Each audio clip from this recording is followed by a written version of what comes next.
Hola, buenos días, ¿cómo andan? Ahí voy a compartir pantalla. Hola, profe, buen día.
Ahí ven el PowerPoint. No, se ve la carpeta, profe. Ah, no sé Recién se por qué. veía el power igual. Sí, pero había puesto no el Power, sino la Acrobat. Bueno, ahora lo pongo de nuevo entonces. Perdonen.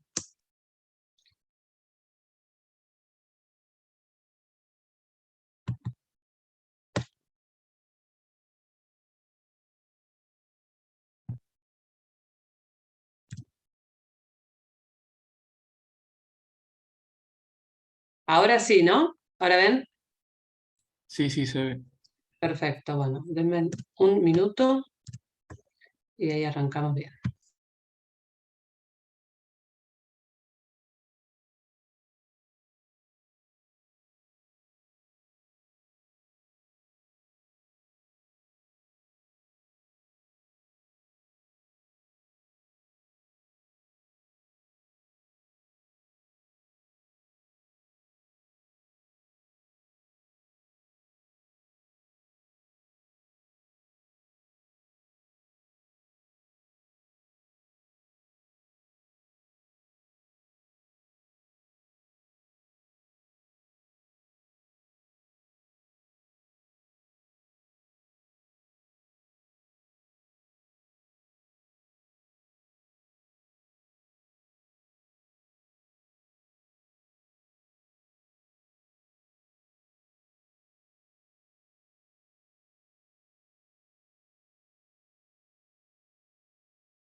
Estaba sin cámara. Bueno, ahora me ven, me escuchan, ven el PowerPoint, todo. Igual que me vean a mí es lo menos importante. Lo que importa es que vean la filmina. ¿Cómo andan? ¿Están estudiando? ¿Cómo van con los temas?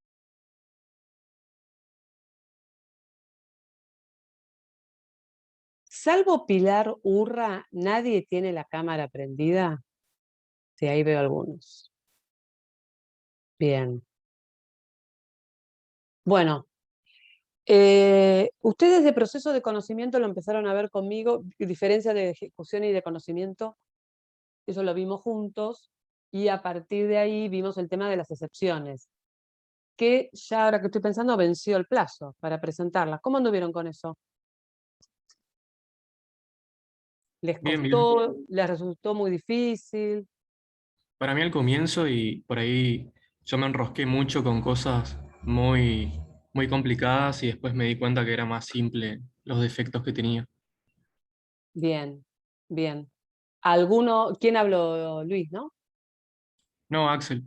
Ah, Axel, perdón, Axel, sí, porque no, como los tengo acá al costadito, no los veo todos.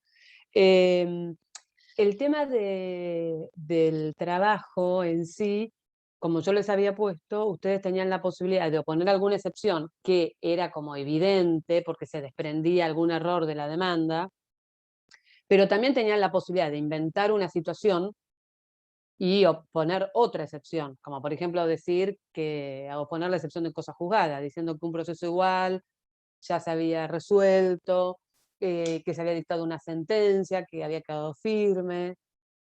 ¿Alguno se le ocurrió, alguno hizo algo de eso? Dentro de las excepciones, o poner alguna que no surgiera, sino que sea algún elemento que introducían ustedes. Quiero decir, si era competente o incompetente, si estaba acreditada la personería o no, esas eran cosas que se veían de la demanda. Después está la interpretación. Pero, en cambio, si ustedes oponían una excepción de falta de legitimación pasiva, o oponían una excepción de cosa juzgada, o de litispendencia, ahí ustedes estaban introduciendo un relato nuevo. ¿Alguno lo hizo eso? Yo agregué que creo que es más defecto en el modo de poner la demanda que falta de legitimación pasiva, que era que las cartas documento y la demanda tenían que ir dirigidas a la sede legal de la persona jurídica y no al domicilio de la representante legal. Bien, eso cuando vos hablaste de las cartas documento enviadas antes del conflicto. Claro, y aclaré también la demanda, porque se enviaron todas al domicilio real de ella, digamos. Y se supone que en la Bien. sociedad responden solidariamente, supongo. Bueno, en realidad ese es un tema de la responsabilidad de los socios, es un tema que ustedes no tienen por qué conocer porque es una materia ajena a esta y más avanzada de la carrera. Con respecto, a ver, los hechos que pudieron haber ocurrido con respecto a las cartas documento, ahí no, vamos a darle cuenta, a ver si entiendo, Axel, el ejemplo, ¿no?, que vos das. Si hubiera sido que los demandados hubieran mandado cartas, perdón, los actores hubieran mandado carta documento al demandado antes de la demanda, pero dirigida a los socios y no a la sociedad, ¿no? Suponiendo. O a un domicilio que no era el societario. Y después entablan la demanda. Si la defensa es lo que ocurrió antes, o sea, estos hechos, no entraría en la categoría de una excepción de previo y especial pronunciamiento. Porque acuérdense que las excepciones lo que tratan son la falta de los presupuestos procesales, no cuestiones vinculadas con el hecho. Esa defensa hay que articularla a la contestación de demanda, diciendo, mi cliente no estaba en mora porque fue mal intimado de pago con las cartas documentos, porque las cartas documentos las enviaron a los socios y no a la sociedad anónima, por decir algo, ¿no? O la mandaron a un domicilio, dejaron el aviso, pero ese no es el domicilio societario. Entonces acá yo acredito con un informe de persona jurídica que el domicilio de la sociedad es en tal dirección. Nunca tuvo el domicilio ahí. Por ende, la constitución en mora no tuvo efectos. ¿Entienden lo que estoy hablando? Sí, sí, se entiende. Bien, ¿y vos te referías a eso, Axel, o a otra cosa? Porque si fuera eso, no sería una falta de legitimación ni falta de personería, porque si eso sería una cuestión de defensa, y eso va en la contestación de demanda. Ahora, si en la demanda, cuando me notifican la demanda, yo contesto o opongo excepciones y digo que están demandando a el representante legal de una firma, cuando el representante legal no es la sociedad en sí, y no se dan los presupuestos para una extensión de responsabilidad, sino que el que responde es la sociedad o la persona jurídica, el consorcio. la municipalidad, el banco, no el gerente del banco. Después habrá que ver si el banco le hace un juicio al gerente por mal desempeño o el consorcio al administrador. Entonces, ahí, si estuvieran demandando al administrador en lugar de demandar al consorcio, ahí sí habría una falta de legitimación pasiva, porque el administrador no es el obligado a realizar los trabajos de reparación del gas si la asamblea le dijo que no los haga, por ejemplo. Que no los haga porque van a esperar unos meses más para juntar dinero, o porque no lo quieren hacer en el verano porque hay muchos turistas. Entonces el administrador no va a responder él, como no es el demandado, no es el legitimado pasivo, porque la decisión no la toma el administrador por sí mismo, la toma en representación del consorcio porque el consorcio le da instrucciones que se haga de esa manera. Ahí sí hay una falta de legitimación pasiva. Si yo demando al actor, como les dije la otra vez, inicio una demanda y acompaña un poder de un consorcio, vamos a dar cuenta que fuera un juicio de consorcio, y acompaña un poder, pero el acta de designación, pero el acta de designación como administrador venció, porque fue designado por un año, y esa fue una asamblea de marzo del 20, y la demanda la inició en noviembre del 21. El mandato está vencido. Entonces yo pongo una falta de personería, porque digo que esa persona no está acreditando ser el representante del consorcio. O sea, que ese administrador no tiene personería. ¿Entienden la diferencia entre la falta de personería y la falta de legitimación? Profe, le iba a hacer una pregunta. En el caso este específico, ella era presidenta. O sea, yo por lo primero que arranqué era por la falta de legitimación pasiva y después como era en grupo quizás no nos pusimos de acuerdo porque me decían, bueno, pero era presidenta, quizás no hay falta de legitimación pasiva. Sí, que era Entonces, yo, me puso a mí, Martín, ¿no? claro, Era ese, sí, sí me había olvidado, porque como tengo de las dos comisiones, sí. A ver, contámelo, yo lo estoy buscando, porque lo tengo acá la demanda, si la miro. ¿Cuál era la duda? nada, que yo primero arranqué para encararlo por falta de legitimación pasiva, pero como era presidenta, al final no sé si quizás estaba legitimada para que la demanden al ser presidenta de algo, no No, simplemente representante legal. en realidad no, no, que es lo que te explicaba yo recién. Es como si vos demandás al administrador. En realidad el administrador es un representante legal, no responde él no actúa por sí mismo.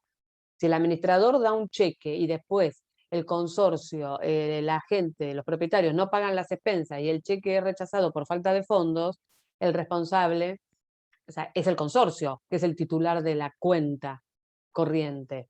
En este caso es lo mismo. Ahí no me tendrían que haber demandado a mí, tendrían que haber demandado a la empresa, a la sociedad. Ahí hay una falta de legitimación pasiva. Está mal Además, demandado. cuando se presentó a hablar con el abogado, le dijo que era únicamente representante legal, no que era, en Exacto, ningún momento le menciona que era presidenta. exacto. Y el tema de la personería también, porque ahí en la personería, si no recuerdo mal, no, o sea, dice que actúa como apoderado, pero no acredita que es apoderado, el abogado. ¿No? ¿No fue así en la demanda? No, no lo acredita.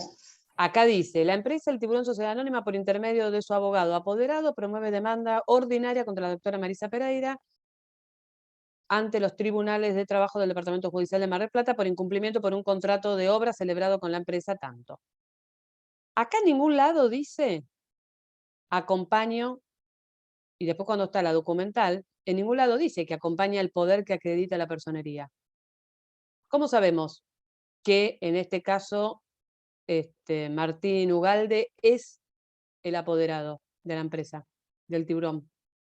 ¿Cómo lo sabemos? Que declaro bajo juramento ser apoderado de la actora, por lo que solicito se me tenga por apoderado, está ahí reiterativo. En ningún lado dice acompaño el poder. ¿Cómo acredita que es apoderado? Acuérdense que si yo me presento como apoderada un abogado, se presenta como apoderado de un cliente y no acompaña el poder, puede invocar el artículo 48. No sé si ustedes empezaron a ver ya sujeto. La parte, ¿vieron ya? ¿Empezaron? Sí, el lunes pasado con Espinosa. Bien, o sea que eso ahí lo vieron. Él dice que es el apoderado, pero tiene que acreditar la personería, tiene que acompañar el poder. Si el poder es un poder especial, se acompaña ese poder que me da facultades exclusivamente para ese expediente. Pero si es un poder general que es amplio, yo lo puedo utilizar para todos los expedientes, para todos los procesos que tenga que tramiten, donde mi cliente sea actor o demandado. Entonces acompaño una copia fiel, que la suscribo y juro ante, o sea, presto juramento de que es fiel a su original. Pero no puedo acompañar el original es uno. Acompaño copias. Pero yo tengo que acreditar que soy apoderado. Si no soy apoderado, pero lo voy a hacer, o no tengo en este momento la posibilidad de que mi cliente firme el escrito, o que me traiga el poder porque el escribano no lo terminó, porque está de viaje, y estoy urgido porque prescriben, iniciar la demanda o contestarla porque me vence el plazo, lo que sea, ¿qué hago entonces ahí? Invoco el artículo 48 y digo, yo soy apoderado, pero no lo puedo acreditar ahora. Actúo como un gestor de negocios, o sea, actúo como un apoderado sin acreditarlo, pero invoco el artículo 48. O sea, alego esta situación jurídica. Yo digo, soy apoderada, pero lo voy a acreditar dentro del plazo que me da el artículo 48 del Código, que son 60 días. Entonces, ahí no hay problema si yo no presenté el poder, porque estoy invocando la figura del gestor, que es como la figura del gestor de negocio del Código Civil, cuando alguien actúa en nombre de un tercero, pero lo tenés que alegar, si no, lo tenés que acreditar, acompañando al poder. En este caso, o sea, Martín no acompaña al poder, no dice que acompañe el poder, que acredite que él es abogado del tiburón, ni tampoco invoca el artículo 48. Entonces la personería que invoca no está acreditada. Y esa es una excepción. ¿Entienden? ¿Alguno lo planteó eso? Sí, profe, lo planteamos y en el planteo de excepciones establecimos que éramos apoderadas. Entonces presentamos una copia de poder como si usted Perfecto, hubiese firmado. perfecto. Ah, claro, ustedes actuaron como apoderadas mías.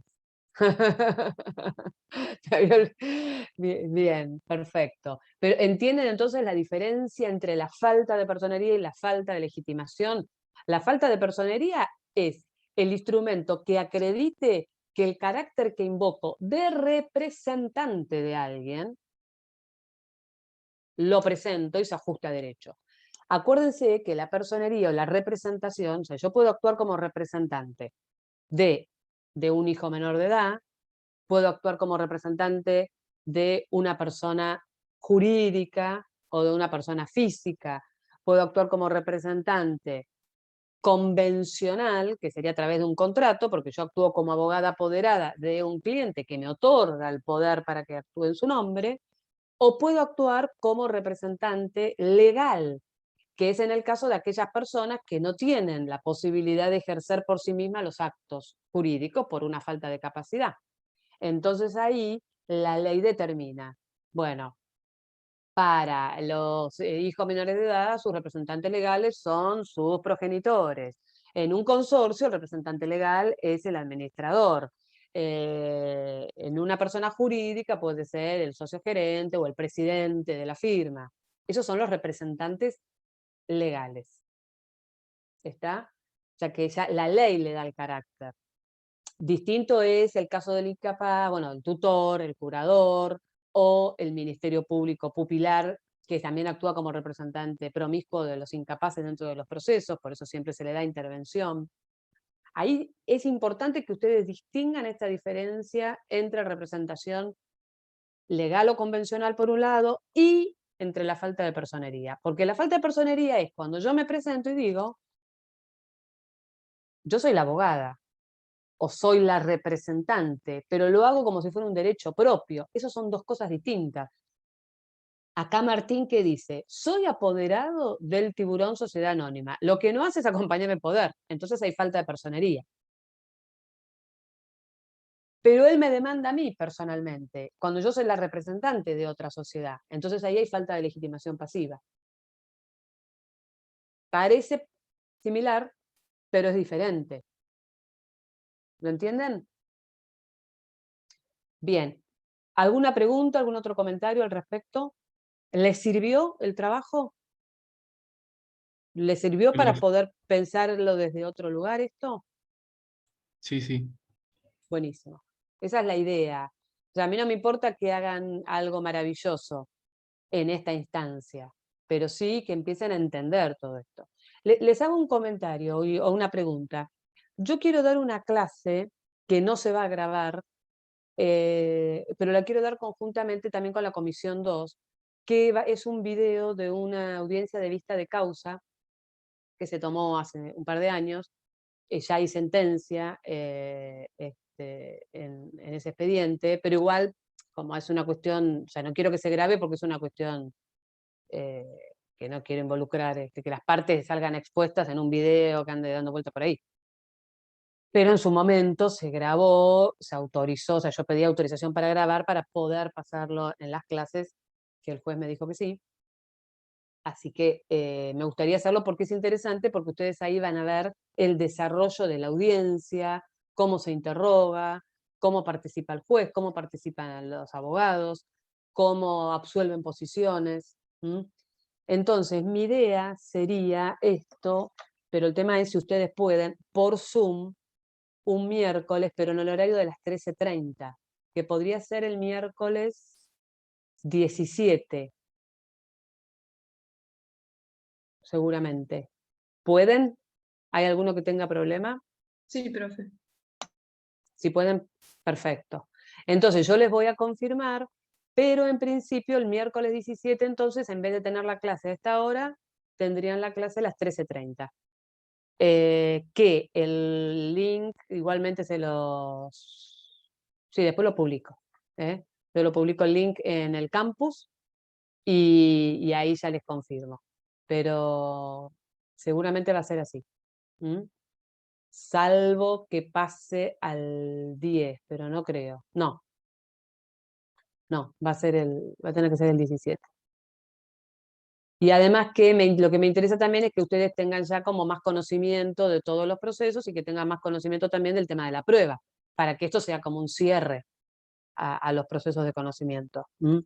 Y es muy interesante porque ustedes van a ver en vivo, bueno, no es en vivo, pero lo van a ver en carne y hueso, el tema de la audiencia, cómo transcurre una audiencia y cómo se da la participación del juez. ¿Se acuerdan cuando hablamos del juez que tiene, según nuestro código, en lo que es materia probatoria, una actitud que pertenece más a la escuela activista, donde el juez participa, pregunta, o sea, el juez también tiene el deber de esclarecer los hechos. Entonces es muy interesante, porque este juez, que es el doctor Lucas Vespucci, que pobre, está ahora con un tema de salud, así que está con licencia, pero es un juez que siempre se ha involucrado mucho con eso. Entonces él, a lo mejor dentro de la misma declaración, hace, de la declaración de los testigos o de las partes como absolventes, hace intervenciones, pregunta, opina.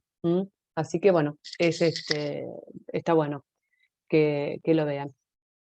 Bien, ustedes van a seguir con el tema de prueba y procedimiento probatorio, porque ya la etapa introductoria al proceso de conocimiento ya la tienen vista, ¿no es cierto?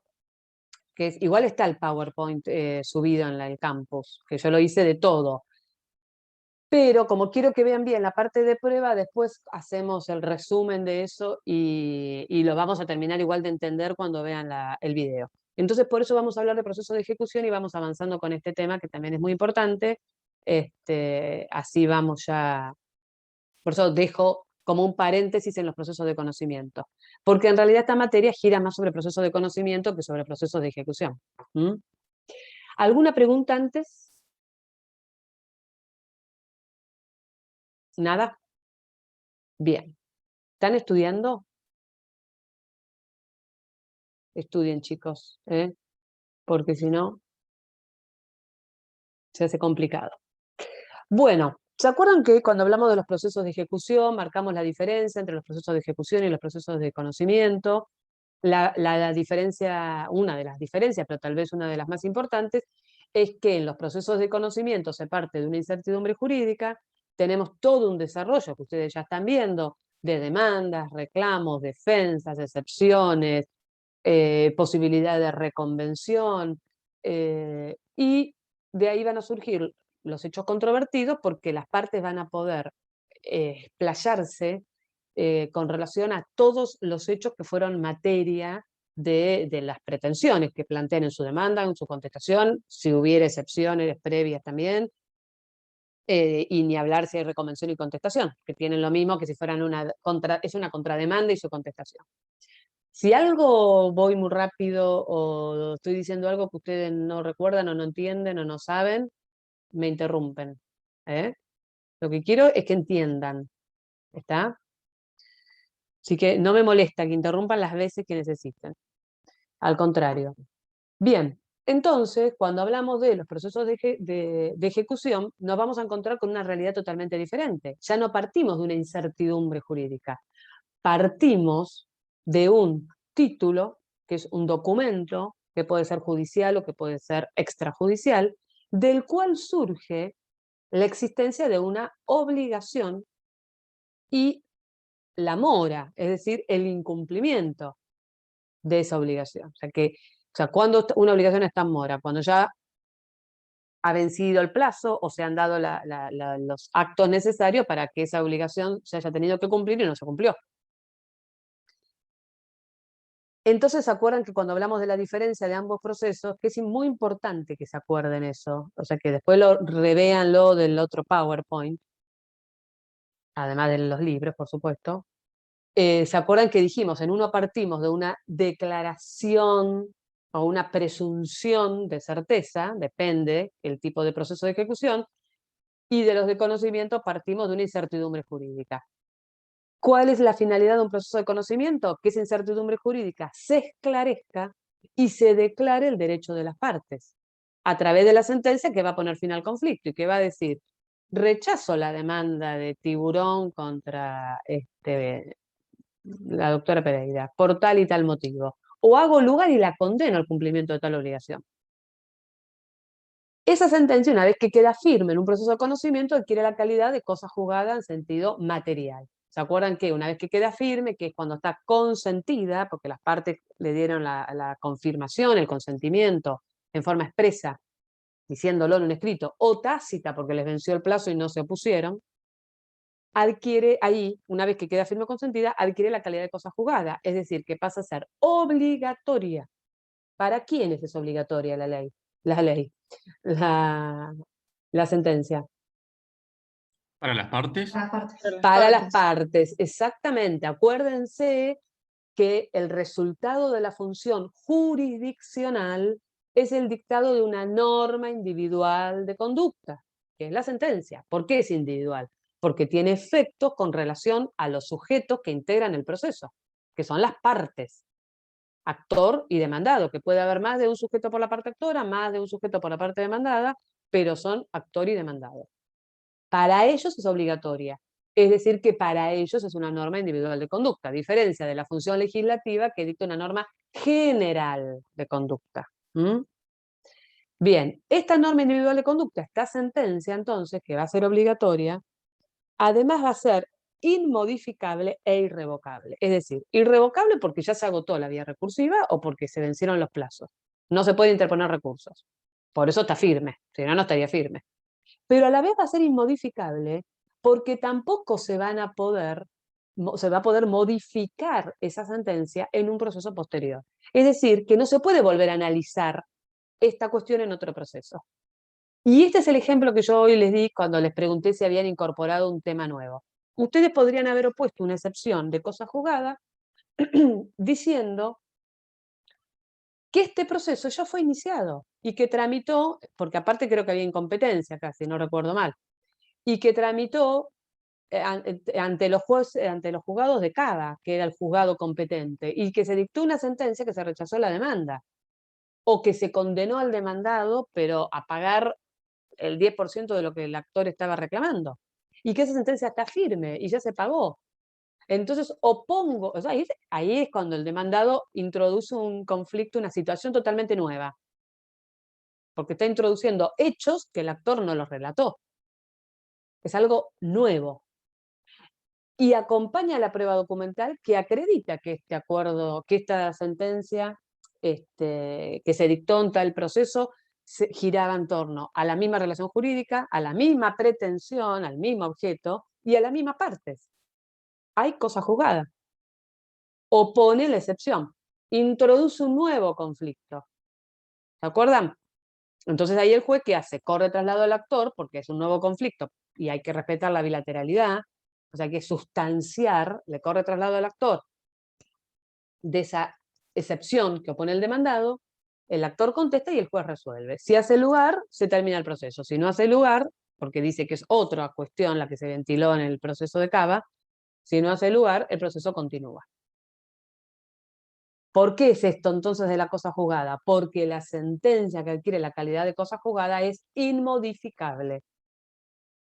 Una vez que queda firme y adquiere la calidad de cosa juzgada, es inmodificable, irrevocable y obligatoria.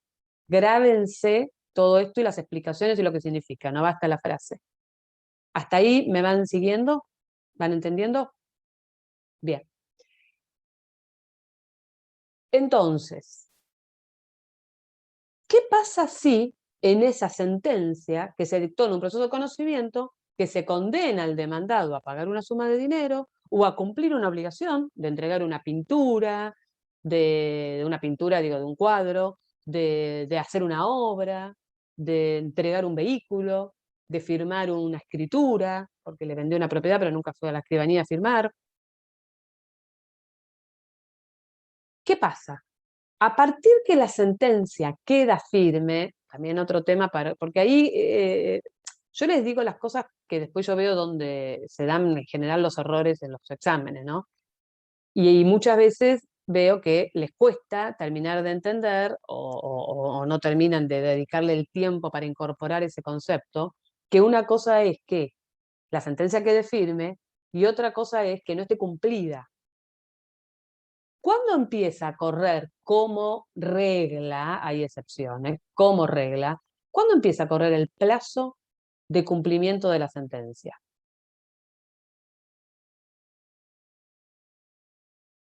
Les digo a qué me refiero, y mientras lo van pensando.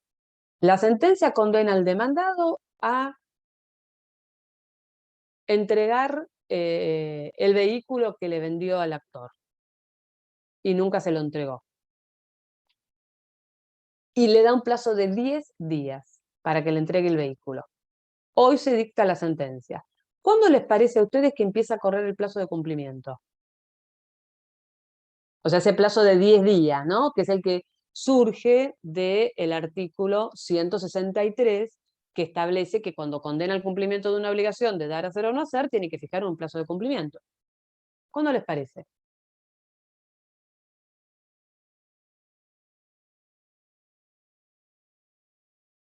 ¿Desde el siguiente día a las 12? No, lo de las 12, eso es un tema vinculado con el plazo para presentar los escritos, que nosotros tenemos un plazo, o sea, en la provincia de Buenos Aires, tenemos la posibilidad de lo que se llama el cargo vencido. O sea, a mí, por ejemplo, hoy miércoles me vence el plazo para contestar una demanda, tengo tiempo hasta mañana a las 12. ¿Por qué las 12?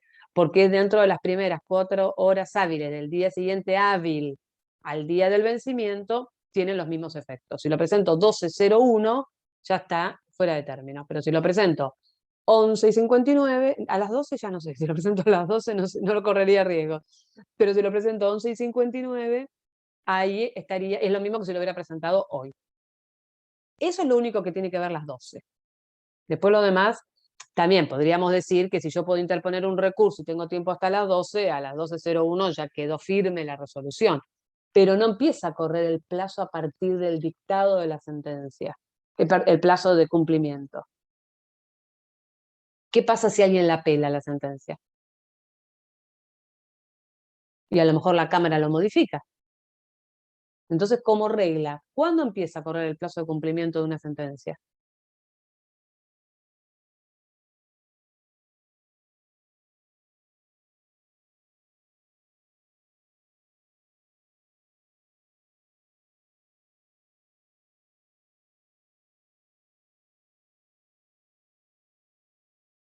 Yo no puedo creer que nadie, acabo de explicarlo todo el procedimiento.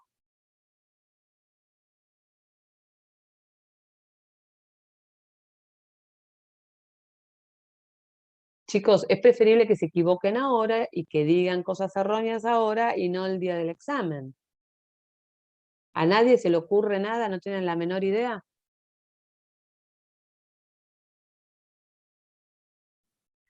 A mí se me Después ocurre que es de, cuando...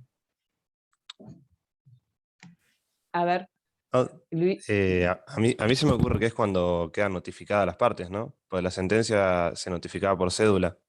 Ujú. Y Valentina, ¿qué pensás? no, pensando en esto que habías dicho vos de apelación, creería que sería posterior a los 5 días del pronunciamiento de la sentencia. A ver, exactamente cuándo. ¿Cuándo pasa qué? Porque puede ser que la apelen la sentencia. Cuando tenga efecto de cosa juzgada. Entonces, ¿cuándo adquiere la calidad de cosa juzgada la sentencia? Cuando está ¿cómo? Firme. Firme. Firme, esa es la palabra, firme. A ver, Luis. ¿Luis es tu nombre o tu apellido? Porque no sé si... Luis es tu nombre. Lo que vos dijiste fue a partir de la notificación. No, a partir de la notificación empiezan a correr los plazos para interponer recursos. Entonces, como regla, si yo interpongo un recurso, el recurso de apelación tiene... Ah, el jueves tienen clase con Vaso, ahora que me acuerdo, mañana. A ver, esperen que me voy a fijar, porque pidió que les avisáramos. Esperen un segundo. Y ahora retomo, porque después me voy a olvidar. Creo que a las 18. Sí, igual mandaron al Sí. grupo, profe, Ah, de que 18:30. Sí, mañana jueves plenaria, 18:30 horas con Vaso. Esperen un segundo, ¿eh?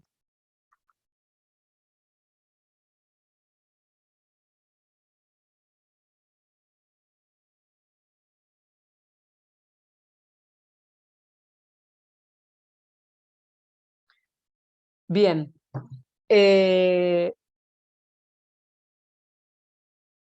Cuando la sentencia queda firme, comienza a correr el plazo de cumplimiento.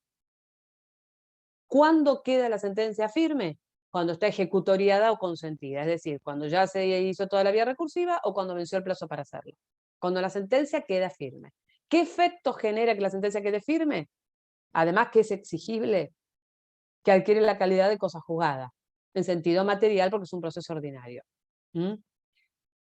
Si yo notifico la sentencia, a ver, la sentencia está notificada y una de las partes interpone un recurso, en general, como regla, por eso me relacioné con Alfonso Vaso, porque Vaso da recursos, con la interposición del recurso de apelación, se concede con efecto suspensivo como regla.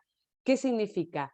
Que se suspende la ejecución, se suspende el cumplimiento de la sentencia, la sentencia no es exigible hasta tanto no se resuelva el recurso. ¿Está? Como regla. Hay excepciones donde el recurso no tiene efecto suspensivo, sino efecto devolutivo, como podría ser una sentencia que condena el cumplimiento de dar obligaciones de alimento, en concepto de alimento, una cuota alimentaria. ¿Por qué? Porque si la persona un demandado está condenado a pagar una cuota alimentaria a favor de una persona que tiene una incapacidad o un menor de edad, o una persona necesitada que por algo condenan a alguien a que pague la cuota alimentaria, y ese demandado interpone un recurso y el recurso tiene efecto suspensivo, se suspende la obligación de pagar la cuota alimentaria hasta que el recurso se conceda. Imagínense que mientras tanto que se muere de hambre, si esa persona depende de él. Entonces, en ese caso el recurso de apelación se concede con efecto devolutivo, es decir, como excepción, por más que se interponga un recurso, es exigible la sentencia. No está firme, pero es exigible. Y si después la Cámara modificara la cuota alimentaria y la fija más baja, se hará una compensación, si el alimentante pagó de más. ¿Entienden? Pero eso es una excepción. La regla es que la sentencia de condena es exigible a partir que queda firme. Por ende, el recurso de apelación que se puede interponer contra ella tiene efectos suspensivos. ¿Qué suspende? La ejecutoriedad de la sentencia. ¿Está entendido ahora los tres que participaron? Perfecto, y a los demás espero que también. Y si no, me pregunta. Entonces, ¿por qué estamos dedicándole tanto tiempo a esto? Porque la sentencia, que es una resolución judicial, judicial o arbitral, cuando condena el cumplimiento de una obligación de dar, hacer o no hacer, una vez que esté firme, es decir, consentida y ejecutoriada esa sentencia o ese laudo, y que haya vencido el plazo de cumplimiento, que empieza a correr desde que está firme, si no se cumple voluntariamente, se puede lograr el cumplimiento forzado a través de un proceso de ejecución de sentencia. ¿Entienden ahora? Entonces, ¿cuál es la finalidad de la ejecución, de los procesos de ejecución? Lograr el cumplimiento forzado de una obligación. ¿De dónde surge esa obligación? De un título, de un instrumento, que puede ser judicial o extrajudicial, que puede ser ejecutable o que puede ser ejecutivo. La sentencia es un título judicial ejecutable. Entonces, un tipo de proceso de ejecución son los procesos de ejecución de sentencia. Otros son los juicios ejecutivos y otros son las ejecuciones especiales. Esos son los tres tipos de procesos de ejecución que tiene. Vamos a ver entonces el proceso de ejecución de sentencia, que en realidad estuvimos viendo todo ahora. Pero es importante para que ustedes recuerden esto. Y esto es fundamental, y esto lo vieron bastante en la primera parte también. En pos del derecho a la tutela judicial continua y efectiva, el Código de Procedimiento Civil y Comercial regula la forma de lograr el cumplimiento efectivo de una sentencia. ¿Se acuerdan cuando vimos tutela judicial efectiva? Que dijimos que dentro de la tutela se tenía que garantizar el acceso a un juez natural, o sea, que tuviera jurisdicción y competencia, una defensa, un debido proceso con igualdad de las partes ante la ley, y también la posibilidad de recurrir una sentencia, en el caso que consideremos que nos causa un agravio, y también la posibilidad de que el Estado nos dé las herramientas para lograr el cumplimiento forzado de esa sentencia. Eso forma parte de la tutela judicial efectiva. Que eso no significa que después yo vaya a poder obtener realmente la satisfacción de la pretensión, porque a lo mejor es insolvente el demandado, y el Estado no va a responder si el demandado es insolvente, pero sí me va a dar las herramientas para que yo logre el cumplimiento forzado. El proceso de ejecución de sentencia es el ejemplo de esto, de lograr la vía para obtener o intentar obtener el cumplimiento efectivo de una sentencia. Eso hace la tutela judicial efectiva. O sea que estos procesos tienen como finalidad la protección efectiva del derecho del acreedor que fue reconocido en una sentencia o en un laudo arbitral. Porque acuérdense que el laudo tiene los mismos efectos que la sentencia definitiva. La diferencia la tienen que los árbitros no pueden ellos ejecutar. O sea, vos no podés iniciar un proceso de ejecución de sentencia o de laudo ante un tribunal arbitral. Pero ese laudo es lo mismo que una sentencia. ¿Quién va a ser el juez competente donde podemos iniciar el proceso de ejecución del laudo? El que hubiera sido competente si se hubieran sometido a... Exactamente. No sé quién habló, porque acá no veo a todos. Agustina. Agustina, exactamente. Así es. Bien. Acá les transcribí los artículos de ejecución de sentencia porque está bueno que los tengan presentes, igual los tienen que leer. En realidad no sé si los transcribí o les hice un resumen, pero bueno, no importa, igual los artículos los tienen que leer. El artículo 497 habla de las resoluciones judiciales y ahí lo que dice es todo lo que hablamos recién. Que esa sentencia dictada por un tribunal judicial o arbitral, en cuyo caso se llamará laudo, una vez que esté consentida o ejecutoriada y haya vencido el plazo de cumplimiento de la obligación que determine, que puede ser una obligación de dar, hacer o de no hacer, puede ser a instancia de parte, o sea, a instancia del acreedor, ejecutada en este tipo de proceso de ejecución. ¿Esto significa que nosotros vamos a volver a discutir las cuestiones que fueron objeto del proceso de conocimiento? No, no. Significa que nosotros vamos a lograr el cumplimiento forzado de esa sentencia que voluntariamente, una vez que venció el plazo, no se cumplió. El 498 extiende a este tipo de procesos otros títulos, hace extensible este efecto de la sentencia definitiva a otros títulos.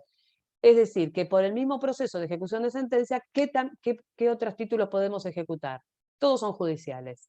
Las transacciones o acuerdos homologados, que en realidad un acuerdo homologado puede ser un acuerdo resultado de una mediación, una transacción o una conciliación que haya sido homologada por el juez, a través de una sentencia homologatoria, le da efectos de cosa juzgada a ese acuerdo celebrado entre las partes, que puede haber sido celebrado dentro del proceso con la presencia del juez o fuera del proceso y presentado al juez para su homologación y para que ponga fin al proceso de conocimiento. O sea, es un modo anormal de terminación de un proceso.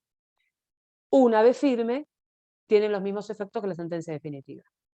Después las multas procesales. ¿Se acuerdan que el juez podía establecer multas en el caso que no se cumplieran con determinados recaudos o imposiciones dentro del proceso? Esas multas se pueden cobrar a través también del proceso de ejecución de sentencia. Y por último, los honorarios regulados en concepto de costas. ¿Honorarios de quiénes? De los abogados. Bien, ¿y de quién más? ¿Qué otro auxiliar de justicia que se le regulan honorarios en el proceso? Los peritos. Exactamente, Valentina. Muy bien, los peritos. Bien, acá les hago un resumen de ejecución de sentencia. El título es ejecutorio, surge de una sentencia, es decir, es el resultado de un proceso de conocimiento. También, si hablamos de los otros títulos, pueden ser otras resoluciones judiciales o una sentencia definitiva. Puede ser una interlocutoria o una definitiva. Porque una interlocutoria que sería, o sea, o una homologatoria, o una interlocutoria que también pueda regular honorarios, también es ejecutable.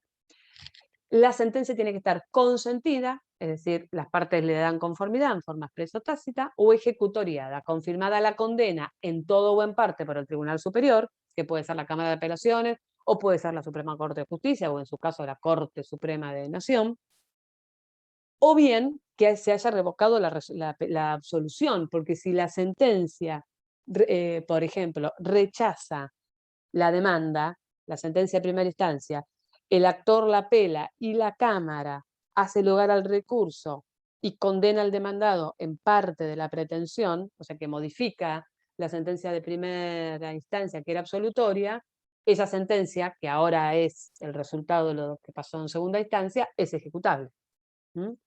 ¿Está entendido? ¿Preguntas? Bien. Todo esto es reiterativo, pero es para que no se olviden. Requisito para ejecutar una sentencia. Puede ser ejecutada una sentencia dictada por jueces o árbitros, en cuyo caso se llamaría laudo. La sentencia debe condenar al cumplimiento de una obligación, que puede ser de dar, hacer o de no hacer. La sentencia debe estar firme, es decir, consentida o ejecutoriada, y tiene que haber vencido el plazo de cumplimiento de la obligación, que va a fijar la misma sentencia y que empieza a correr cuando la sentencia queda firme. ¿Preguntas?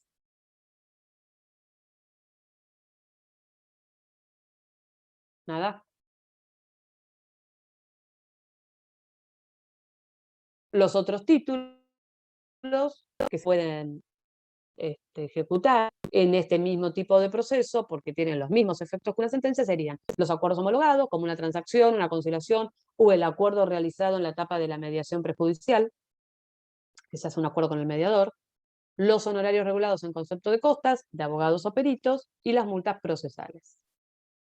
¿Cómo les parece a ustedes que se puede? Les voy a dar un minuto para que piensen y cierro un minuto el micrófono. ¿Cómo les parece a ustedes que se podría llegar a ejecutar, a lograr el cumplimiento forzado de una obligación de no hacer? Piensen un minutito.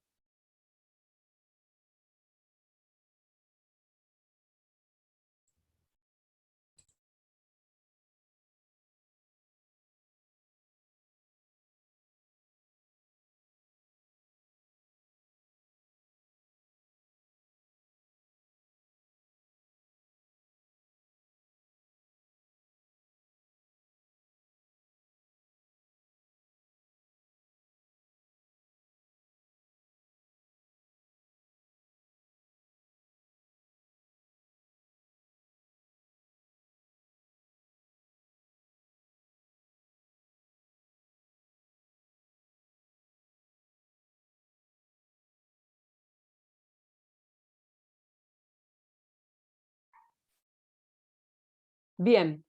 ¿Y qué les parece? Profe, yo lo que recuerdo Sí.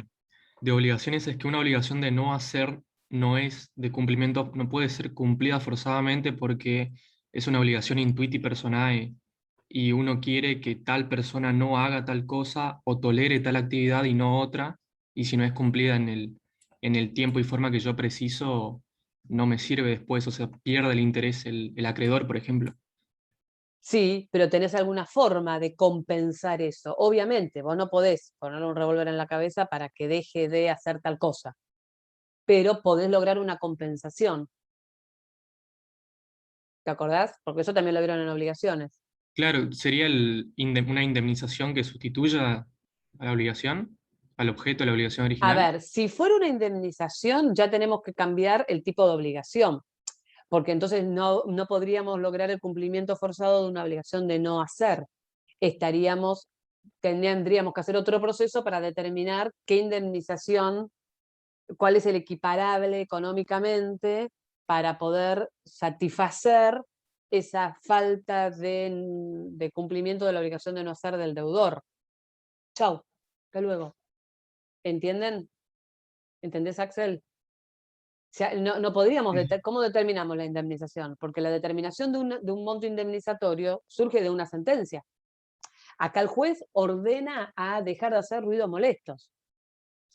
Entonces, ¿de qué manera hace que sea exigible esa obligación de no hacer ruidos molestos? No es una indemnización, es parecido, pero es muy distinta a la naturaleza. El resultado puede ser el mismo, porque me puede entrar plata en el bolsillo, pero, pero no es una indemnización.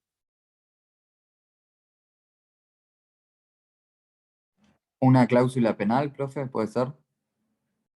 No, porque la cláusula penal, volvemos a lo mismo, surgiría de un contrato, entonces eso tendría que ser motivo de un juicio o tendría que haber salido de la sentencia. ¿Cómo hace el juez para obligar? Hubo un caso en Mar del Plata hace 1000 años, en Playa Grande, de una pileta de natación que estaba arriba de la zona de los bares o de las administraciones, de los distintos balnearios, una pileta que tenía pérdidas y generaba desastres en la edificación de abajo. Una pileta que estaba como la planta de, digamos, bueno, arriba, creo que hay ahora también alguna pileta ahí, como sería en un primer piso. Se ubican arriba, digamos, donde sería el techo de los balnearios o de los restaurantes. Seguramente habrán ido a Bruto o a alguno de esos alguna vez, bueno, como si fuera arriba de Bruto que hubiera una pileta. Y tiene pérdidas, tiene filtraciones y destroza todo el restaurante de Bruto. Entonces logra Bruto hacer un juicio y obligan a que cese con las filtraciones el piso de arriba, pero no cesa. ¿Qué se pone? ¿Qué hace el juez? Impone ¿Qué una puede multa establecer? ¿Qué tipo de multa? pecuniaria. ¿Cómo se llaman? ¿Pueden ser astraintes? Exactamente, son las astraintes. En ese caso, el monto de astraintes era tan alto que aunque vendieran, creo que todos los bañeros de Playa Grande no llegaban a cubrir ese dinero. O sea que era imposible cumplimiento, porque iban pasando, porque acuérdense que las astraintes es una multa económica, progresiva, compulsiva, porque la finalidad, ¿cuál es? El fin es que termine de hacer ese daño, que cumpla la obligación de no hacer. Entonces va pecuniaria, progresiva y compulsiva.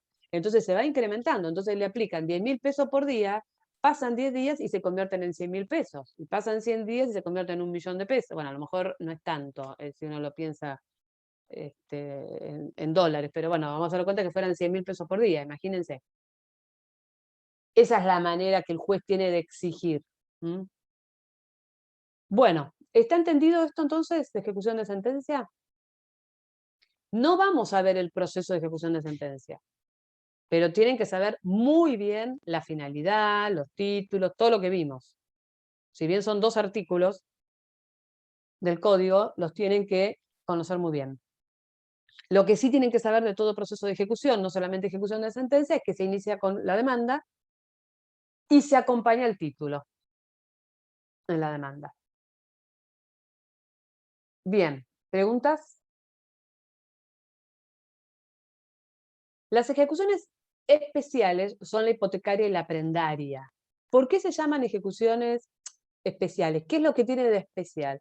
En realidad se exige el cumplimiento de una obligación de dar sumas de dinero, pero son sumas de dinero devengadas como consecuencia de un préstamo, o sea, de un mutuo, de un préstamo de dinero. Pero ese préstamo está garantizado, el cumplimiento de ese préstamo está garantizado con la constitución de una garantía, que es un derecho, o sea, un derecho real de garantía sobre un bien inmueble, que en este caso sería la hipoteca, o sobre un bien mueble registrable como la prenda. Ustedes quieren comprar una casa, no les alcanza el dinero, logran un crédito del banco, bueno, ¿cómo se garantiza el banco que le van a devolver esa plata que les prestó para que ustedes compren? Constituye una hipoteca, que es un derecho real de garantía que tiene un privilegio especial sobre ese bien, por el cual si no se paga, no le devuelven la plata al banco, el banco va a ejecutar un proceso de ejecución especial y va a poder subastar ese bien, y del producido de la subasta el primero que cobra es el acreedor hipotecario. Tiene un privilegio especial. La ejecución prendaria es lo mismo, pero con un bien registrable, pero mueble. ¿Cuál sería un bien mueble registrable? ¿Un auto? Exacto, un auto. Compran el auto en una concesionaria, hermoso, se llevan el auto sin pagarlo, pero lo tienen que pagar. Y si no lo pagan, les pueden secuestrar el auto, subastarlo y de ahí se cobra la concesionaria. O si llegan a tener un accidente, o se prende fuego el auto, o se lo roban, con lo que pague el seguro, ¿quién va a cobrar primero? El acreedor prendario. Y si sobra algo de lo que ustedes le debían, cobran ustedes. O el dueño del auto. ¿Está? Nada más que esto de ejecución especial. Y por último, juicio ejecutivo, que de juicio ejecutivo sí vamos a ver un poquito más.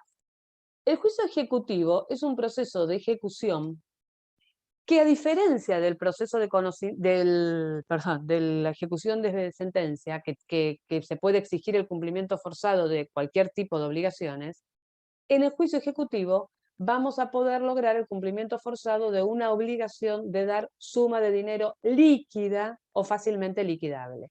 ¿Qué significa esto? Que la suma de dinero está en pesos moneda argentina, o se puede determinar con una simple operación matemática a cuánto equivale en pesos. O sea, si nosotros ponemos,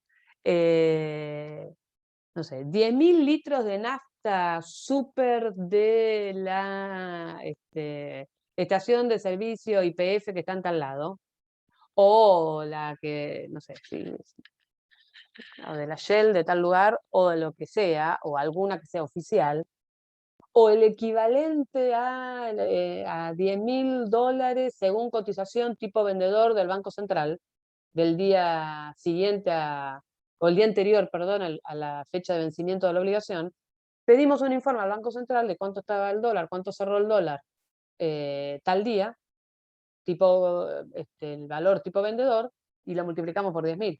Y ahí tenemos el monto. Es una operación fácilmente liquidable. O si decimos el equivalente a tantas libras esterlinas, tipo vendedor, según cotización de la moneda. Al día previo, o sea, cuando es en moneda extranjera, si la obligación es hoy, 3 de noviembre, va a ser el monto con el cual cerró ayer día 2. Y se va a determinar si es tipo vendedor o tipo comprador. Entonces, eso es una simple operación matemática. Para convertir esa suma de entregar cosa, que sería una suma de entregar una moneda extranjera, se convierta en un monto de dinero de curso legal en nuestro país. Entonces, no podemos exigir otro tipo de obligación que no sea dar sumas de dinero. Otra particularidad que tiene el juicio ejecutivo es que el título en el cual se basa la ejecución no es judicial, es extrajudicial. No es ejecutable, es un título ejecutivo que surge de un documento que va a estar enunciado expresamente por el Código de Procedimiento Civil y Comercial de la provincia, o por alguna ley que le dé el carácter de título ejecutivo, porque puede ocurrir que alguna ley especial determine, por ejemplo, o el Código Civil y Comercial, por ejemplo, determina que la deuda de expensas comunes, el certificado de deudas comunes emitido, despensas, ¿no?, de edificios de propiedad horizontal, emitidos por el administrador y suscripto por los miembros del Consejo de Propietarios, donde surja los periodos de vengados, la fecha de vencimiento y el total, y identifique cuál es la unidad, es título ejecutivo. Entonces el carácter de título ejecutivo igual lo da el Código Procesal en este caso. Pero bueno, vamos a hacer de cuenta, ¿no?, que por eso habla del código o de alguna ley especial que determine que es un título ejecutivo. Pero siempre se tratan de documentos que pueden ser públicos o que pueden ser privados, pero nunca hablamos de un título judicial. Nunca. Esperen que quiero... Yo no termino de entender cuál es en sí la diferencia entre un título ejecutivo y ejecutable, más allá de que uno sea judicial y otro no. Mira, la diferencia es enorme porque un título ejecutivo, un título judicial sería una sentencia de condena o una regulación de honorarios o una sentencia que condena al cumplimiento, que homologa un acuerdo. Entonces determina una obligación, determina las partes, determina, después de una discusión donde se analizó la naturaleza de la obligación, donde se plantearon todas las defensas, se articularon todos los hechos, se produjo toda la prueba y la posibilidad de apelarla, queda firme y condena al cumplimiento de una obligación. Ese es un título ejecutable judicial. El juicio ejecutivo versa sobre un documento que no tiene un proceso de conocimiento atrás. Por ejemplo, un pagaré. Entonces yo te firmo un pagaré y a lo mejor el pagaré es para abonar un alquiler en negro, porque soy la inquilina, el propietario no quiere que figure el monto real del contrato porque no quiere darme recibo por el monto total del alquiler y quiere que parte pague en negro. Tengo la obligación, o sea, si yo quiero esa propiedad, no tengo otra opción, porque no logro negociarlo de otra manera, entonces firmo pagaré. Si no pago y me devuelven los pagarés, es ejecutable. ¿Qué significa? Que ahí hablamos de un instrumento que lo único que va a decir que es cuándo se expidió, cuál es el monto, cuál es la fecha de pago, quién es el acreedor y quién es el deudor. Nada más. No vamos a poder discutir la naturaleza de la obligación, no vamos a poder discutir por qué firmé los pagarés, si está bien o está mal, si es legal o es ilegal. Hay que pagar, porque este proceso tiene por fin el cumplimiento forzado de una obligación de dar suma de dinero. Los títulos están taxativamente enunciados en el artículo 521 y 522, o, como les dije, en el caso que alguna ley o el mismo Código Procesal le dé fuerza ejecutiva a una obligación de dar suma de dinero. Pero entonces, ¿qué logramos con este tipo de proceso? Vamos a discutir si la obligación está prescripta o está vigente, si el juez es competente o es incompetente, si el título es falso porque la firma me la falsificaron, o porque fue, por ejemplo, qué sé yo, le agregaron un 0 al monto, entonces me da, en vez de 10.000, me da 100.000, si está adulterado, o si el título no reviste las condiciones que la ley determina para que sea ejecutable. Por ejemplo, como yo les decía hoy, la ejecución de expensas, que está mencionada en el 522 del Código, y que también regula el Código Civil y Comercial de la Nación, dice que tiene que estar firmado por el administrador y por los miembros del Consejo de Propietarios. No tiene la firma, puedo decir que el título es inhábil, porque no reviste los requisitos legales que establece el código o el reglamento de copropiedad. Pero no voy a poder en un juicio ejecutivo nunca discutir la naturaleza de la obligación. Un cheque, por ejemplo, otro documento que puede ser ejecutable. Un cheque, el cheque es una obligación de pago pura y simple. O sea, yo te doy un cheque para que vos vayas al banco, donde yo tengo mi cuenta, y con eso el banco está obligado a pagarte de mi cuenta la suma de dinero que surge en ese cheque. Es una obligación de pago. Vas al banco y te lo rechazan porque dicen que la cuenta está cerrada o que no hay plata en mi cuenta, que no tengo fondos suficientes. ¿Qué haces con ese cheque rechazado? Lo podés ejecutar. ¿Vas a discutir por qué yo te entregué el cheque? No. ¿Qué se va a discutir? ¿La naturaleza de la obligación? No. Vamos a discutir si el título es hábil, si es inhábil, o sea, el código de procedimiento nos va a dar algunas defensas, pero esas defensas están enunciadas taxativamente, no es una contestación de demanda.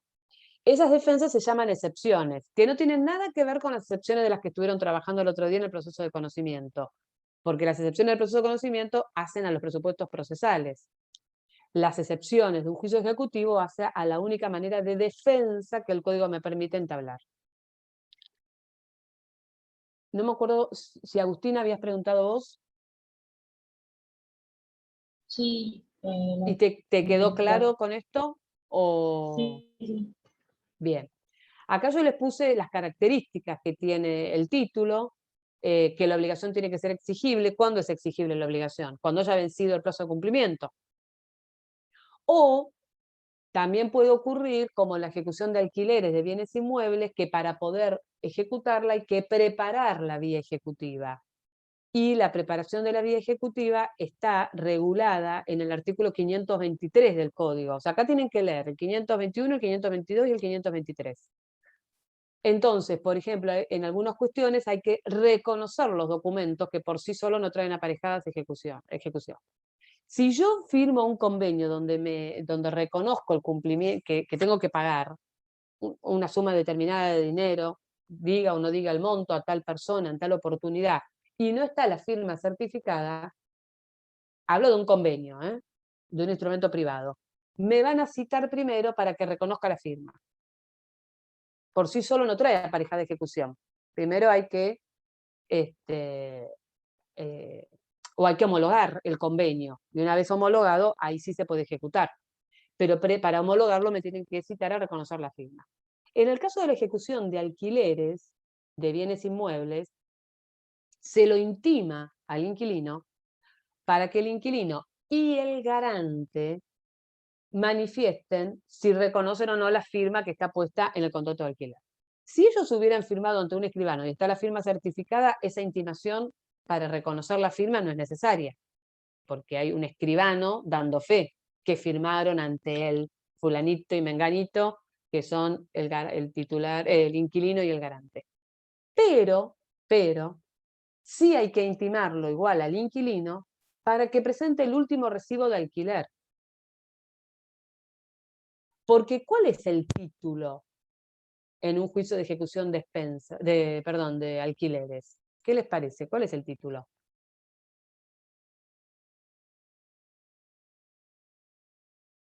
El artículo 121, perdón, 521, inciso 6, ahora me decís. El inciso 6 dice que es ejecutable el crédito por alquileres o arrendamientos, que sería en el caso de campos, de inmuebles. Sí, ¿quién había hablado, Axel? ¿Puede ser que haya que presentar el contrato de locación? Exactamente, el contrato de locación es el que acredita la relación locativa y los montos de los alquileres. Pero surge del contrato de locación qué alquileres están pagos y qué alquileres no. No, eso lo dice el actor. Entonces, como preparación de la vía ejecutiva, se lo cita al inquilino para que presente el último alquiler, el último recibo de alquiler. La particularidad que tiene la obligación del pago de alquileres es que como no son obligaciones individuales, sino como que son cuotas de una misma obligación, si yo tengo el recibo de alquiler de octubre del 2021, significa que, salvo noviembre, todo para atrás está todo pago. ¿Mm? Entonces lo citan para que él presente el recibo. Si él no lo presenta, se entiende que lo que está reclamando el actor tiene razón. Si lo presenta, ahí se verá si concuerda con lo que está reclamando el actor o no. Obviamente que si el actor dio un recibo en mes de septiembre, no va a estar reclamando los alquileres anteriores. Pero bueno, hay que preparar la vía ejecutiva. Una vez preparada, ya es exigible la obligación a través del juicio ejecutivo. ¿Está? También puede ocurrir, por ejemplo, si hay una condición, si hay que cumplir con una condición, bueno, que se va a pagar una vez que el vehículo fuera entregado. Entonces se lo intima al deudor para que manifieste si ya recibió el vehículo, porque el plazo empieza a ser exigible a partir que él recibe el vehículo. Pasa lo mismo, si no, la deuda está condicionada a otra obligación, la de entregar el vehículo. Si se cumplió la obligación, ya es exigible por esta vía. Si no se cumplió, no. Entonces se lo cita el deudor. Acá, cuando se lo cita el deudor ejecutado, por ejemplo, para que reconozca la firma, si él se niega y a través de una pericial caligráfica surge que la firma es de él, se le aplica además una multa. ¿Mm? O si no va a la audiencia. Bien, pero si lo hubiera reconocido o no se presenta, se entiende por reconocida la firma y ahí queda ya preparada la vía ejecutiva de esta obligación, por ejemplo, de pago de alquileres. ¿Está entendido? Entonces lean bien 521, 522, 523. Acá les digo bien cuáles son los títulos, los que la ley autoriza en forma directa, los que necesitan una preparación previa para habilitar la vía ejecutiva. Igual les voy a leer rápidamente artículo 521.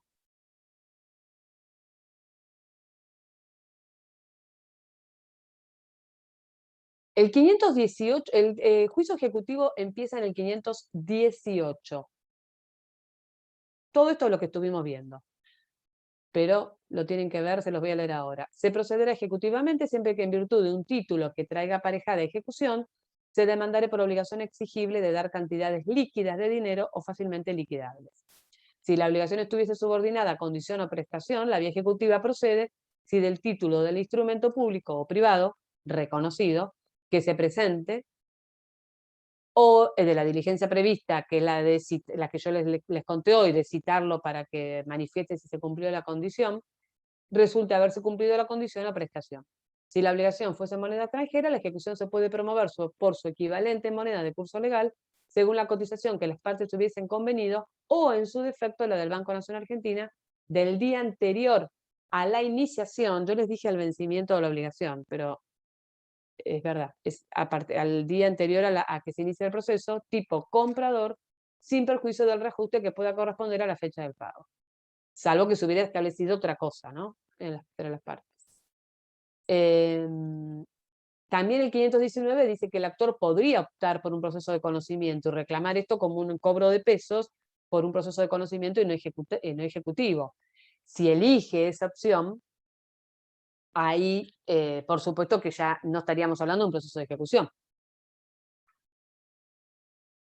El 521, cuando habla de cuáles son los títulos, menciona el instrumento privado presentado en forma, el instrumento perdón, el instrumento público presentado en forma, el instrumento privado suscripto por el obligado, reconocido judicialmente, cuando yo les hablé de la homologación, o cuya firma está certificada por escribano, la confesión de deuda líquida y exigible prestada ante un juez competente, la cuenta aprobada o reconocida, la letra de cambio, factura conformada, vale o pagaré, el cheque y constancia de saldo deudor de cuenta corriente bancaria, cuando tengan fuerza ejecutiva, el crédito por alquileres o arrendamientos de inmuebles, o los demás títulos con fuerza ejecutiva que la ley u otras normas especiales determina.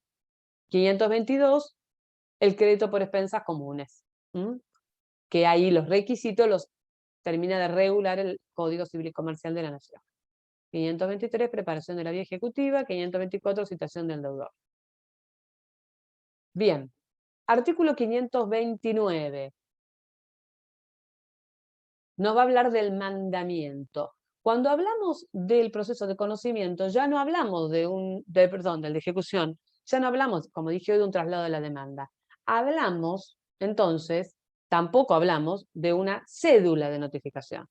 Porque lo que se va a ordenar, como hay un documento del cual surge una obligación, lo que se va a ordenar es un mandamiento de intimación, de pago, embargo y citación de remate. Artículo 529. Que tienen que leer. El mandamiento lo va a diligenciar el oficial de justicia, en vez del oficial notificador que diligencia la cédula. Ese mandamiento, que es un instrumento que después uno lo manda como notificaciones electrónicas, pero se imprime, y una vez que se imprime, el oficial de justicia, acompañado de la copia de la demanda y la documentación, o con el link de la documentación y la copia de demanda impresa, se constituye en el domicilio del ejecutado y lo intima al pago de la suma de dinero que surge del mandamiento. Si la persona intimada le dice que no tiene el dinero suficiente o no tiene instrucciones de pagar, ahí lo citan de remate. Yo acá le puse los 5 efectos que genera el mandamiento. Intimar pago, citarlo de remate.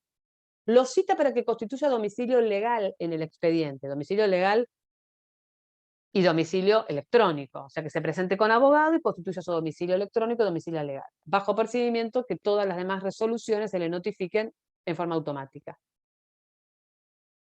Lo cita a que oponga excepciones en el plazo de 5 días. ¿Qué excepciones?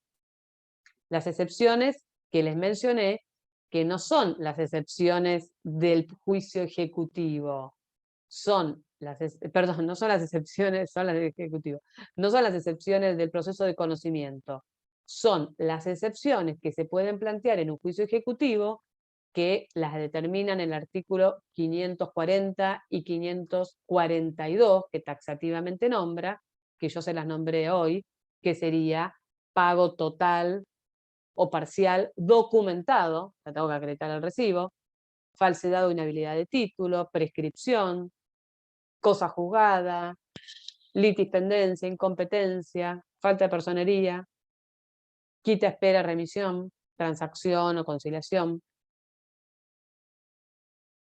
No se pueden plantear otras defensas que no sea alguna de las excepciones mencionadas por el 542. ¿Por qué? Porque como vimos ya muchas veces, un juicio ejecutivo nunca puede discutir la naturaleza de la obligación, ningún proceso de ejecución.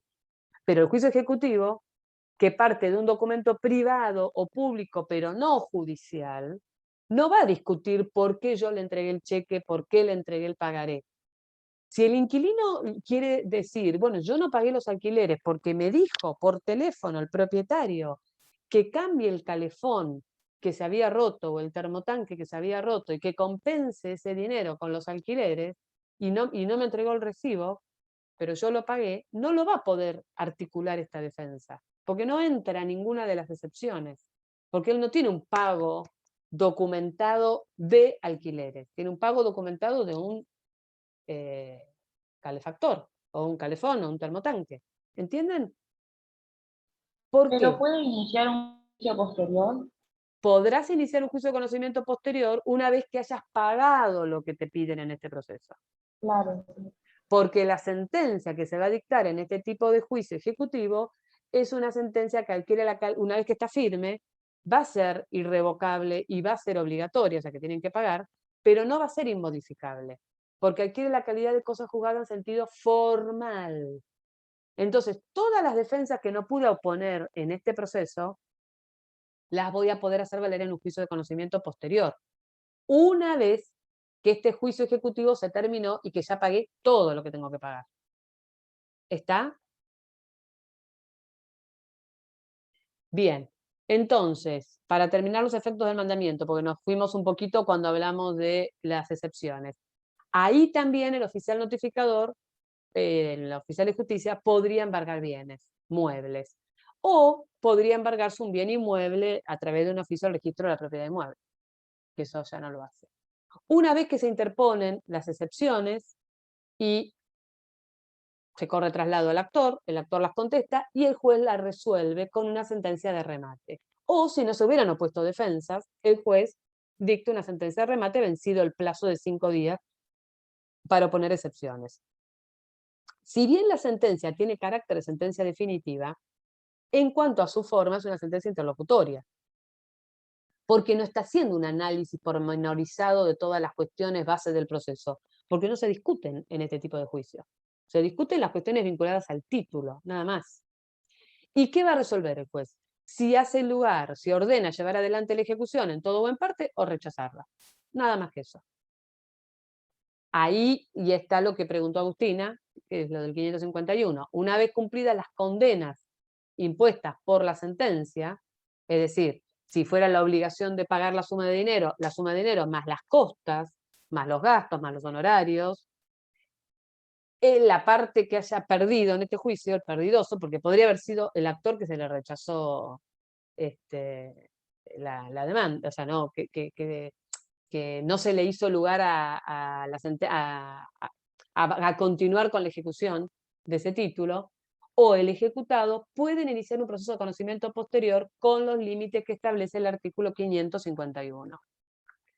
El 551 habla en realidad de proceso ordinario posterior, sin embargo es proceso de conocimiento, lo que tendría que decir, porque puede ser ordinario o sumario, va a determinar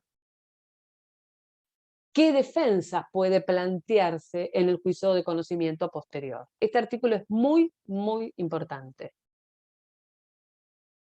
Todas las defensas que se podrían haber articulado y no se articularon porque le venció el plazo, porque no tenía ahí en ese momento los recibos, porque no fue a ver al abogado, por lo que sea, o que articuladas se perdieron, no se pueden volver a plantear en un juicio de conocimiento posterior, porque con respecto a ellas hay cosas juzgadas.